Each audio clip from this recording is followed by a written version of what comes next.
Craig, stop me if you've heard this before, but for the Vancouver Canucks, they've made some changes, they've made some tweaks, but the one big question heading into the year is, will the defense of the Canucks be their undoing again?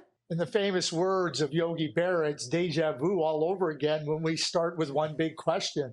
And when we look at what the Vancouver Canucks have done, trade deadline, get in Philip Hronek, summertime, signing Carson Soucy, signing Ian Cole, they're improving the blue line, and that blue line has to improve.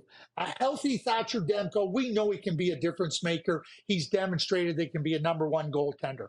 I'm going to focus right in here on Rick Tocchet, and I'm going to focus in on his experience with the Pittsburgh Penguins when they won the Stanley Cup. They went through some stretches where they lost some really good defensemen during the playoffs, but it didn't change the way they approached defense. It was a team effort. They shielded their goaltender a little bit better. They didn't expose him, and everybody was committed to being the best they could be defensively. I believe that they've made incremental changes to their blue line that improves their blue line. Is it ideal? I don't know. Everybody's looking for ideal constantly, but you have to find ways to improve. I think they've done that, but I think for Rick Tocchet, the example that he had winning cups in Pittsburgh with the Penguins and that commitment to everybody playing defense is a key for the Canucks going forward, starting with the first game of this season. At least there's no mystery, Craig. Everybody knows what the issue is. Everyone knows what has to get better in Vancouver. That's keeping pucks out of their own net. And I look at there's three ways they'll be able to do a lot better in that this year. One, new personnel. You mentioned Soucy, you mentioned Cole, you mentioned Hronek. I don't know if those guys individually are good enough to single-handedly turn the tide in the way the defense plays. I think if Soucy plays with Quinn Hughes, he'll look good because Quinn Hughes makes everybody look good. Hronek's a pretty good defender as well. And with Ian Cole, I'm not so sure. Further on down the lineup, I'm not so sure. So maybe that helps, but that's probably not enough. Thatcher Demko, option two. He stands on his head, he plays incredible, and he's one of the best goalies in the league, and all of a sudden the goals against go way down. That's also possible. If he's healthy, he's on top of his game, he's good enough that he can have moments like that.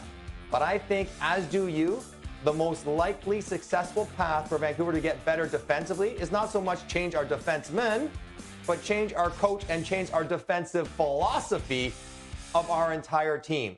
And this is where the challenge becomes for the offensive players that are so dynamic up front for Vancouver. They can't just be in love with scoring goals and getting points and thinking that we've done enough because I got 70 points or 80 points or 100 points. It has to be team-wide, led by Rick Tocchet, led by their leaders, their best players, and Pettersson and Miller and all those guys to have a different priority set on keeping pucks out of the net. If they do that, then I think defense will become manageable enough because they are very talented up front.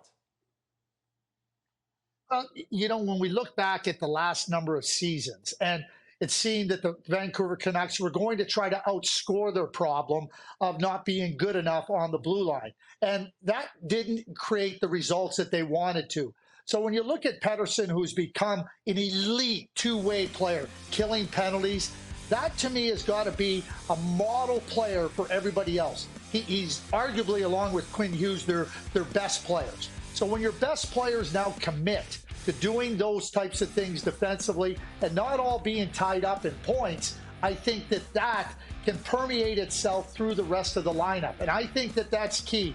Rick Tocchet, he's had the success with the Pittsburgh Penguins, with those star players.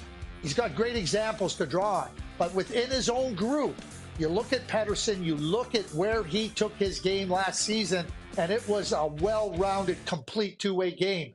That's where it starts, and I think that he can be a real strong role model for how the team wants to play and ultimately to try to have that success to get them into a playoff fight and into the playoffs. So the good news is they have a chance, if everything comes together, to be much better and be around the playoffs. The bad news, they're with Vegas and Edmonton and the Kings and the Flames. It's going to be a really tough battle in the Pacific to qualify for the playoffs, is where the Canucks want to be at the end of the year.